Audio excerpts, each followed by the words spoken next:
So I saw a video today that used these three texts to try and say that we are made of three different parts: soul, spirit, and body.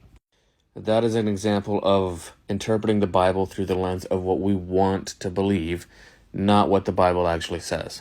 So let's examine these texts and explain why that concept of three different parts is not true. So the first text is found in Romans chapter 1, verse 9, because it says, "For God is my witness, whom I serve with my spirit." And again, people seize on that word spirit and they form entire false theologies around it. Here's what that word spirit means. Usually it refers to the Holy Spirit, to the Spirit of God. Sometimes it can refer to an evil spirit. It can also refer to your mind. Paul never once taught a three-part existence. Well, Paul here is not saying that I serve God in my spirit, which is separate from my flesh. He's simply saying I'm serving God in my mind. In other portions of Paul's writings, he describes death as being a sleep.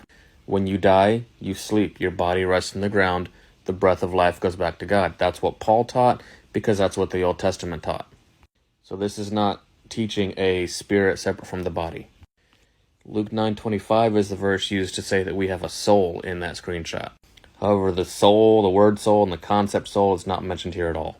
In fact, according to Genesis chapter 2, verse 7, we don't have souls, we are souls. And according to this text, there are two parts to your existence. You are made up of dust and the breath of life. God created Adam out of the dust of the ground and breathed into his nostrils the breath of life, and Adam became a living soul. He did not receive a soul, he became a soul. So if you're missing your body or your breath, you are dead. You are not a soul. It requires dust and the breath of life. In fact, Ecclesiastes 12 verse 7 says that if we're missing either one of those, we're dead. When we die, it says the dust goes back to the earth, the breath of life goes back to God, and you are no longer a living soul. The other text used is 1 Thessalonians 5:23.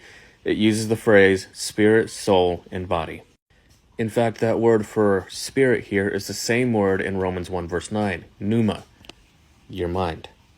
Again, in 1 Thessalonians chapter 4, 1 Corinthians 15, Paul taught death as a sleep. He never taught a soul or spirit separate from the body.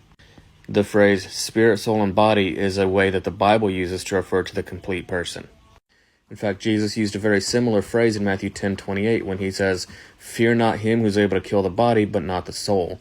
Fear him who is able to destroy both soul and body." It's a way to refer to the complete person.